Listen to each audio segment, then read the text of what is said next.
Here is the quick technique I've developed for painting mouths and teeth at the tabletop miniature level of detail. First, mouths are very pink. I like this baby pink color, but you can pick any shade of pink that looks good to you. Paint the entire inside of the mouth, possibly even getting a small line around the outside, depending on the type of monster or mouth you're painting.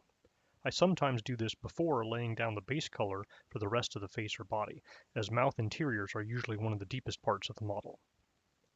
Then, water down some bright red, I like this cherry cobbler color, and wash a smaller area inside the mouth with it, leaving pink around the edges. Boom, now you have a mouth. Sometimes the pink outside even suggests lips.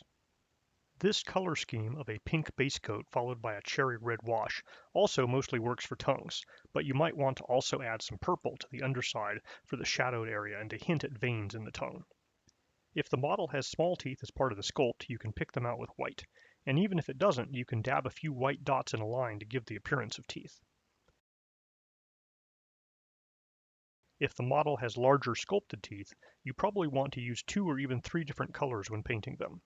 I like working from the base of the tooth near the gum, which is dark and grimy, out to the tips, which is polished and bright. I use a vintage white for the main middle color on the teeth. I'll mix in a very small hint of yellow and brown for the base of the teeth to suggest plaque or decay.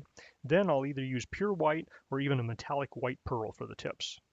The easy method is to let each color dry before starting the next color about a third of the way farther out the tooth. But you could also do a little wet blending if the teeth are larger. I hope you find this technique to be useful for your models.